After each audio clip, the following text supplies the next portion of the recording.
Halo pemirsa, selamat pagi. Ya, apa kabar pemirsa TVR Parlemen, kita berjumpa lagi dalam program TVR 09 bersama saya Dadi Ramadan dan juga rekan saya. Saya Rina Reski. Dalam 30 menit ke depan kami akan sajikan kepada Anda sejumlah berita nasional khususnya dari sudut pandang DPR RI sebagai referensi Anda dalam memahami dinamika politik, hukum, ekonomi, sosial, dan juga budaya di Indonesia.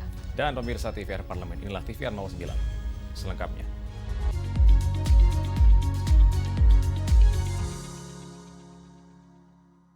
Anggota DPR RI Muhammad Nur Purnamasidi mengatakan konstitusi memberi mandat kepada pemerintah untuk memprioritaskan peningkatan kualitas pendidikan dan sumber daya manusia. Namun, hingga kini anggaran pendidikan masih belum ideal, yaitu 20% dari APBN. Untuk meningkatkan kualitas sumber daya manusia Indonesia, DPR RI meminta pemerintahan baru membenahi permasalahan anggaran pendidikan yang dinilai belum ideal.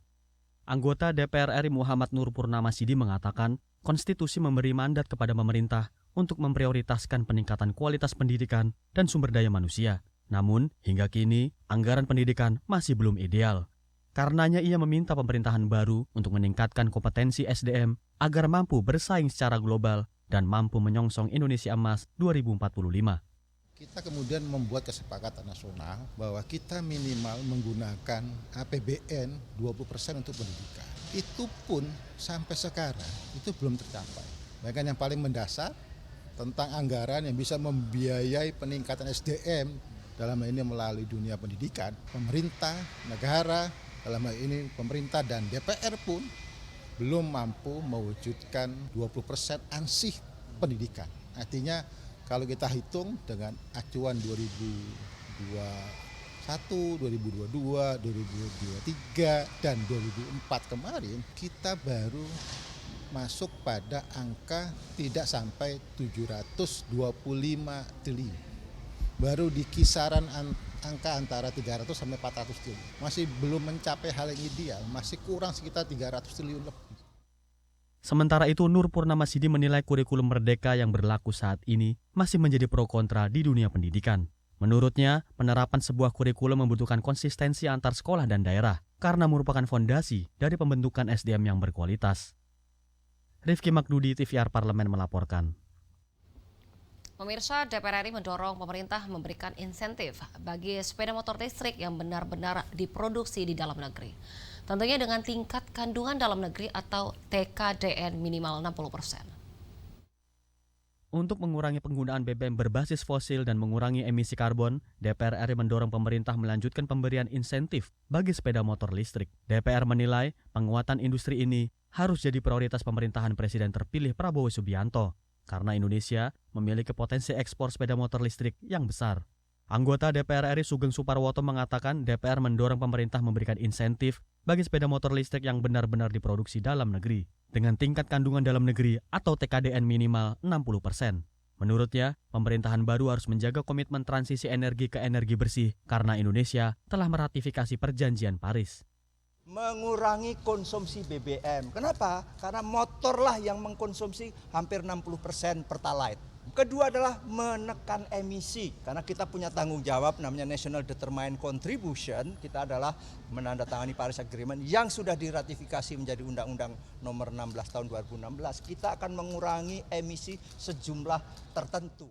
Lebih lanjut, anggota DPR RI Maman Abdurrahman mendorong pemerintah membantu produsen sepeda motor listrik lokal untuk mengekspor produknya ke luar negeri. Menurutnya, pemerintah perlu mempermudah pengurusan izin ekspor untuk menggenjot angka ekspor.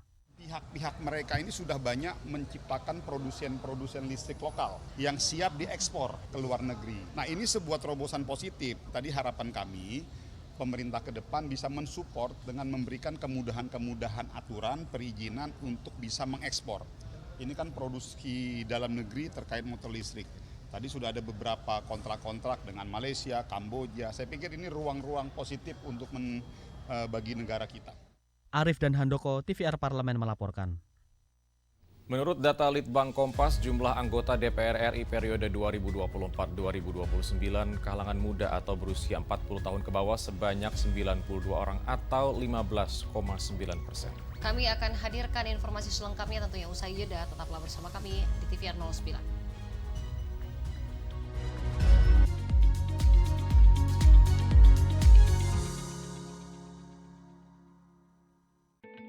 Selamat datang di Biro Pemberitaan Parlemen. Anda memasuki kawasan zona integritas menuju wilayah bebas dari korupsi atau WBK dan wilayah birokrasi bersih dan melayani atau WBBM.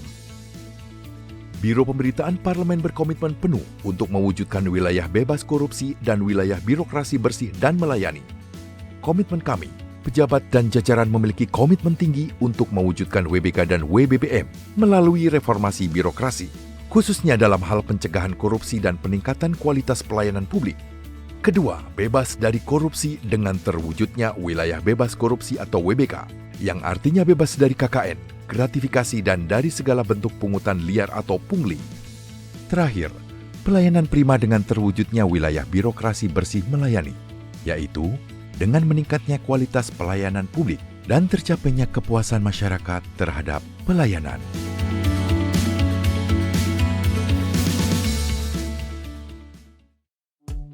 DPR RI memiliki fungsi diplomasi dalam menjalankan politik luar negeri sesuai dengan pasal 116 Undang-Undang MD3. Kontribusi aktif BKSAP DPR RI memainkan peranan penting dalam memenangkan persaingan global melalui IPU, IPA, IPPF, IPA, dan PUIK. BKSAP memiliki komitmen yang tinggi dalam krisis kemanusiaan dunia. Fungsi diplomasi dijalankan untuk mendukung upaya pemerintah dalam melaksanakan politik luar negeri.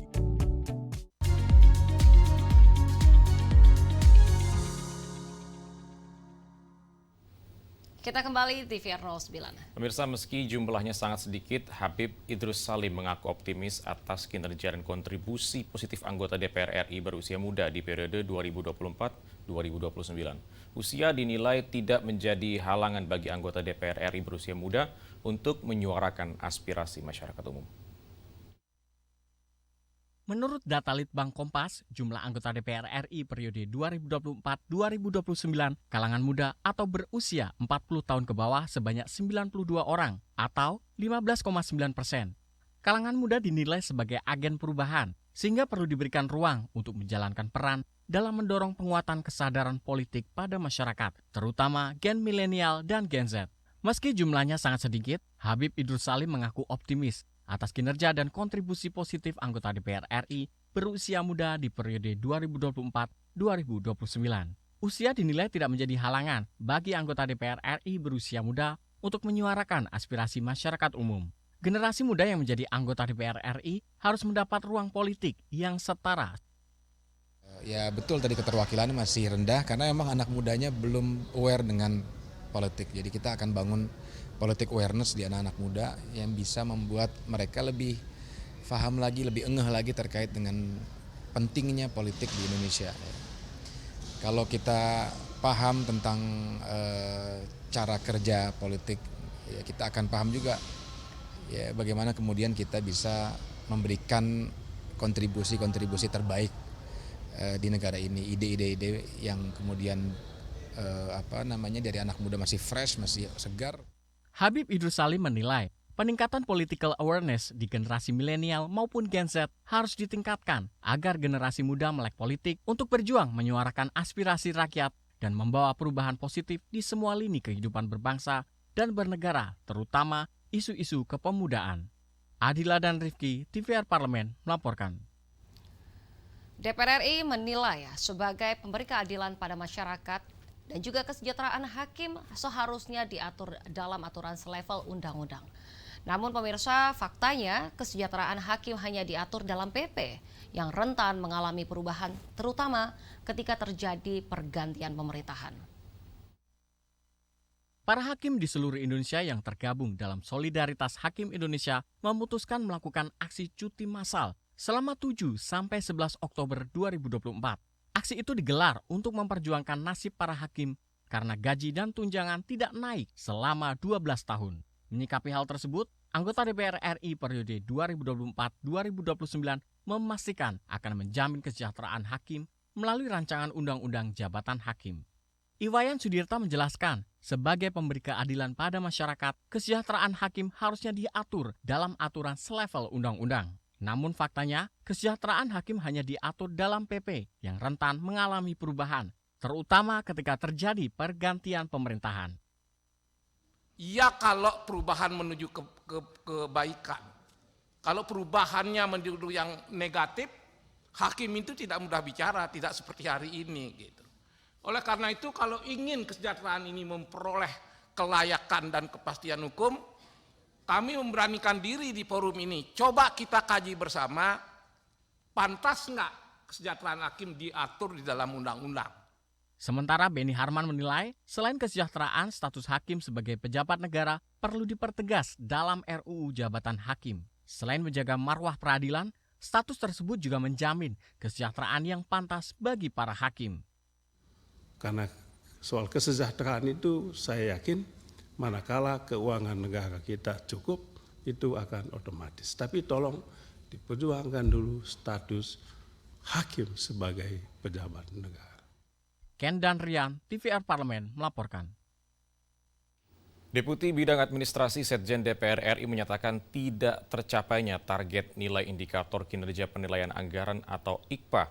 Salah satunya disebabkan banyaknya pengajuan revisi anggaran ke Kementerian Keuangan. Setjen DPR RI meraih nilai indikator kinerja penilaian anggaran atau IKPA 75 per 30 September 2024 di bawah target yang telah ditetapkan yaitu 96. Tidak tercapainya target tersebut salah satunya disebabkan banyaknya pengajuan revisi anggaran ke Kementerian Keuangan. Deputi Bidang Administrasi Setjen DPR RI Sumariondono menjelaskan, banyaknya pengajuan revisi anggaran oleh Setjen DPR RI disebabkan beberapa hal, di antaranya dinamika lingkungan parlemen, kebijakan automatic adjustment yang mengharuskan pengajuan revisi untuk membuka blokir anggaran, serta kewajiban menyertakan rekomendasi teknis bagi program kerja di bidang pengembangan teknologi dan infrastruktur. Dengan perencanaan yang komprehensif dan antisipatif, kedepannya anggaran bisa dikurangi.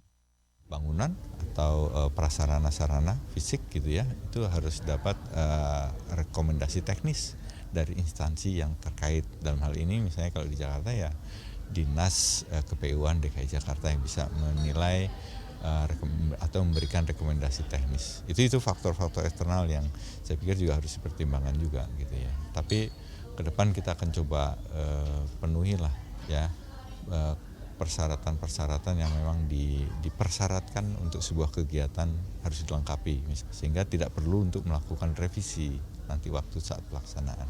Jadi di tatanan perencanaan itulah yang harus kita matangkan.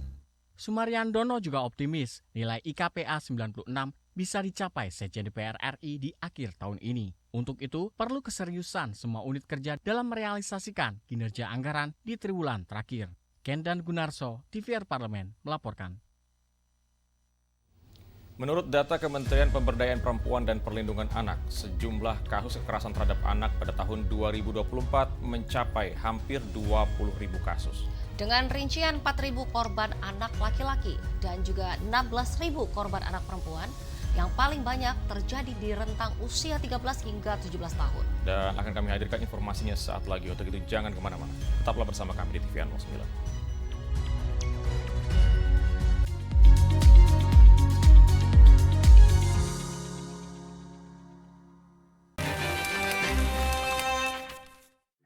Halo, saya Meli Guslow. Saya dari fraksi Partai Gerindra, daerah pemilihan Dapil Jawa Barat 1. Kalian sedang menyaksikan program Di Balik Kursi.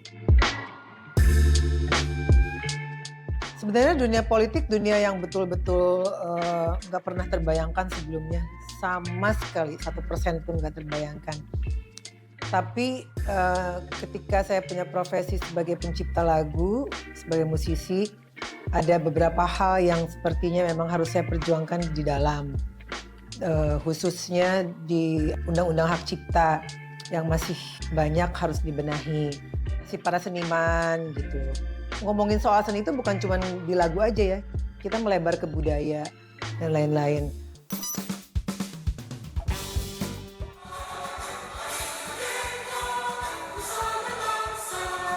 Hari lahirnya engkau Indonesia, merdeka, sekali merdeka tetap merdeka. Deg-degan.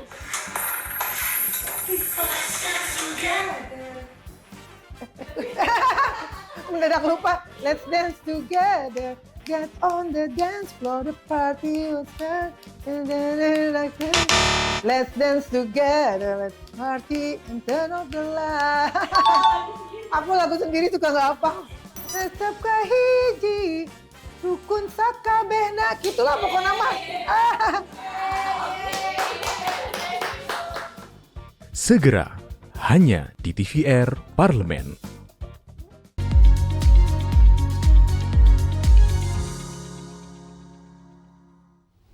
Anda masih bersama kami di TVR 09. Pemirsa, dampak psikologis sangat signifikan dirasakan anak-anak yang mengalami kekerasan, seperti trauma jangka panjang, gangguan kecemasan, dan juga depresi. Dan meskipun perlindungan anak telah diatur dalam sebuah regulasi, kekerasan anak di Indonesia masih marak terjadi dan implementasi aturan pun tidak berjalan semestinya. Bagaimana bentuk perlindungan negara terhadap anak? Simak informasi mendalam yang telah dirangkum oleh tim redaksi TVR Parlemen dalam segmen Editorial Parlemen. Berikut ini.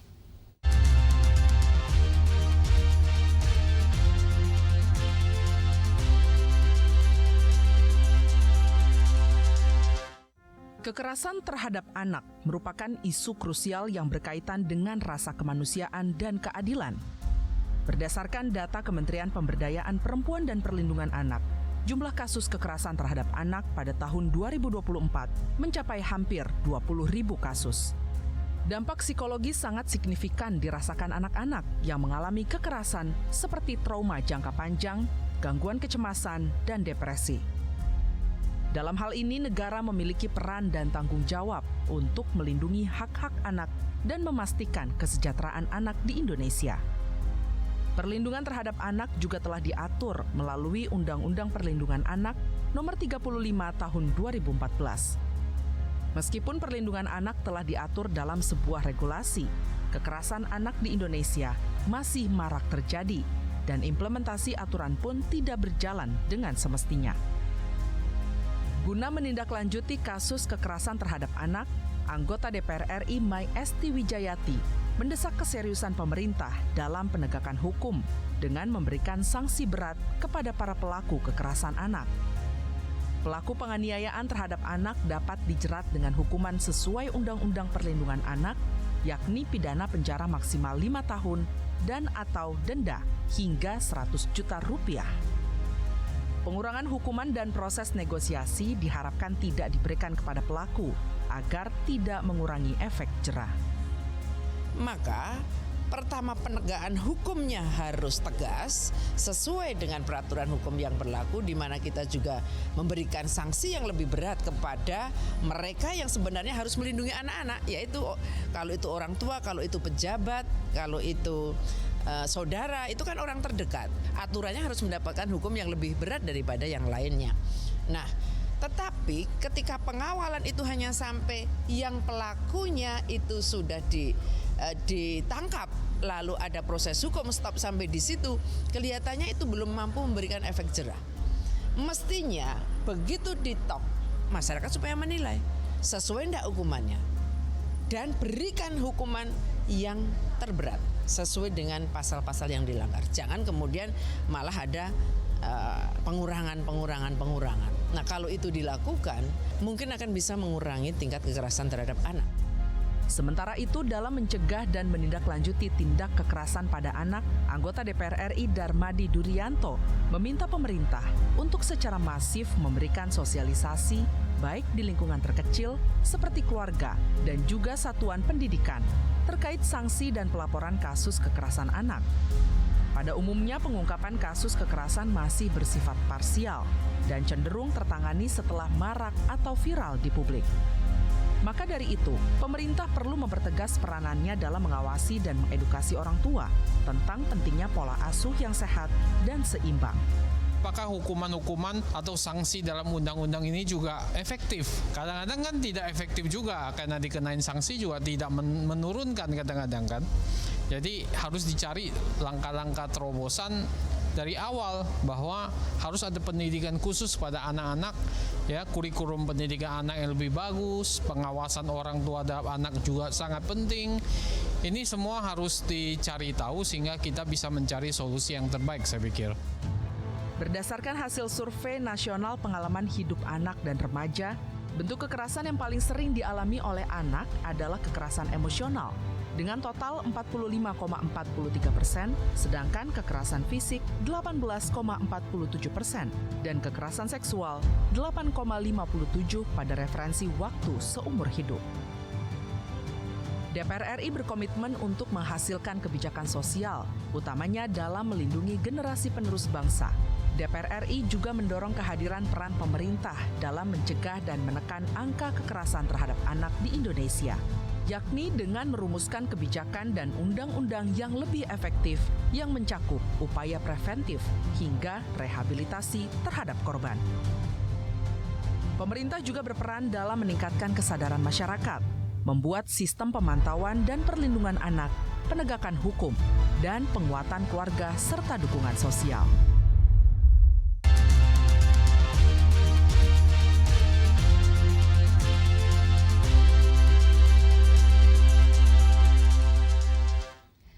Pemirsa, para pecinta alam berlibur ke alam bersama keluarga tentunya menjadi hal yang menarik untuk refreshing dari padatnya aktivitas harian. Dan salah satu wisata alam menarik yang dapat pemirsa kunjungi yaitu Tangkuban Perahu. Seperti apa dan bagaimana wisata alam ini? Jadi jangan kemana-mana. Tetap bersama kami di TVR 09.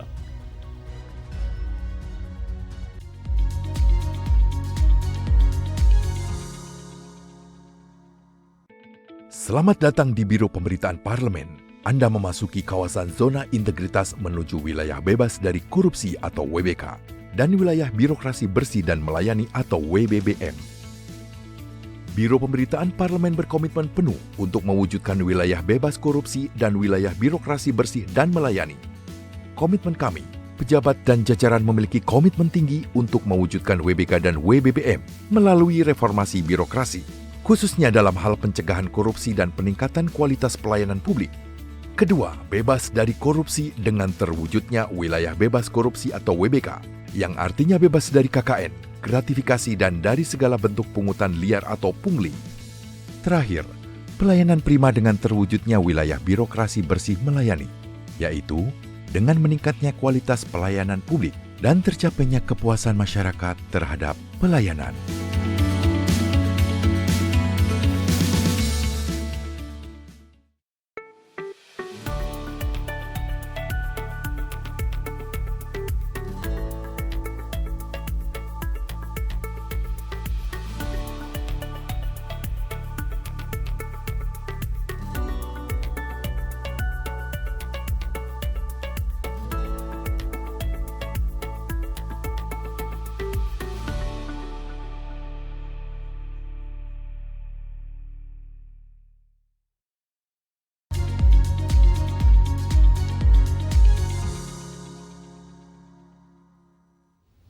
Terima kasih pemirsa, Anda masih bersama kami di TVR 09. Berbicara tentang Tangkuban Perahu, pemirsa tentunya kental dengan legenda Sangkuriang dan juga Dayang Sumbi, serta keindahan gunung maupun kawah yang mempesona menjadi daya tarik bagi para wisatawan. Dan terdiri dari area gunung dan beberapa kawah yang mudah dijangkau, menjadikan Tangkuban Perahu sebagai wisata populer di Bandung. Tanpa berlama-lama, mari kita saksikan tayangan mengenai Tangkuban Perahu, gunung dan juga kawah yang memukau di muka Priangan. Maka segmen Intips, informasi dan tips akan kami sajikan berikut ini.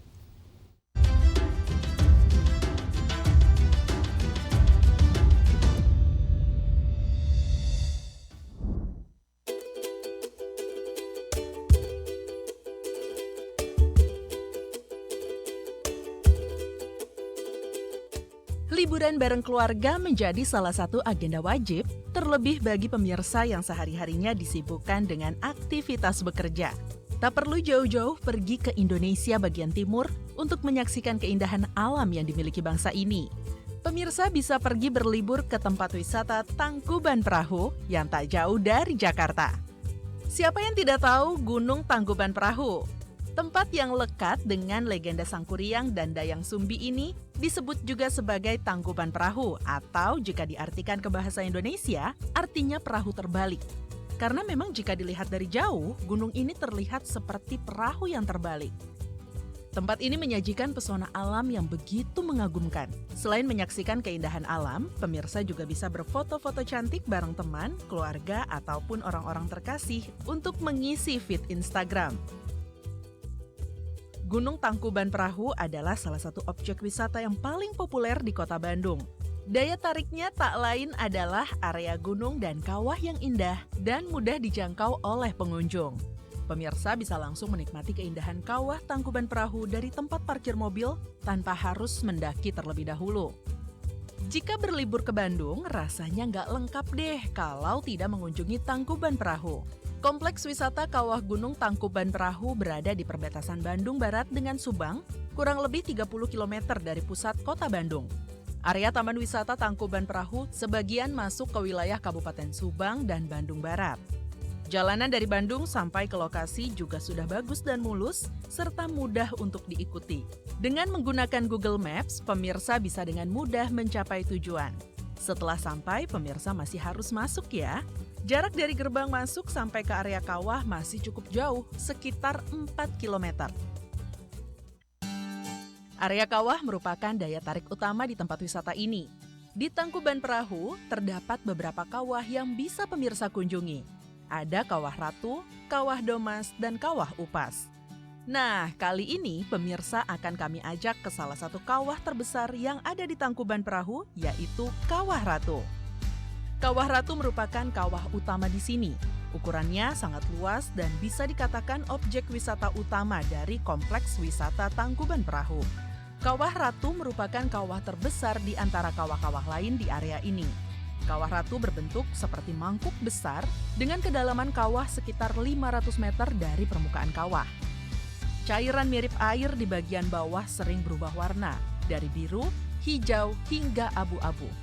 Uap putih yang berhembus dari celah dinding kawah menciptakan aura yang dramatis. Jika ingin menikmati suasana yang lebih tenang atau ingin sekedar ngopi santai sambil menikmati pemandangan bibir kawah, pemirsa bisa berjalan menuju ke area warung dan bangku yang sudah disediakan di pinggir kawah untuk menikmati kopi hangat bersama pisang goreng sambil menikmati indahnya pemandangan Kawah Ratu. Jalan di sana juga cukup unik loh. Di sepanjang jalan, pemirsa ditemani oleh naungan pepohonan rindang berwarna hitam di kiri dan kanan jalan. Selain Kawah Ratu, dua kawah lainnya yaitu Kawah Upas dan Kawah Domas juga menawarkan pemandangan yang tak kalah indahnya. Ukurannya memang lebih kecil, tetapi memiliki daya tariknya tersendiri.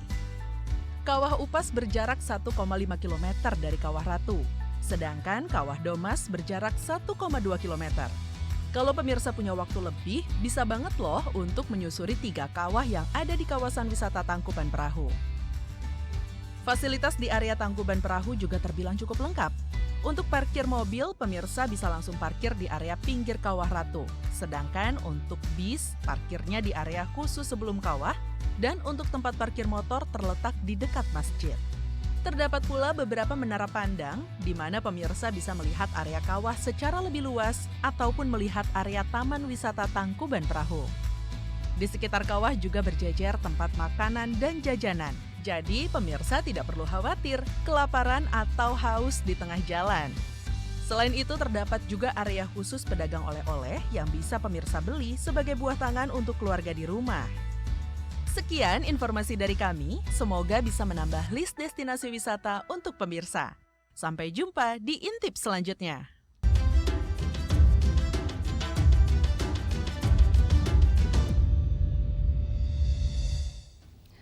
Dan pemirsa TVR Parlemen, demikian TVR 09 edisi pagi ini. Segenap kru TVR Parlemen yang bertugas hari ini mengucapkan terima kasih telah menyaksikan TVR 09. Saya Rina Reski dan juga rekan saya Dari Ramadan, sampai jumpa di TVR 09 selanjutnya. TVR Parlemen, referensi Indonesia.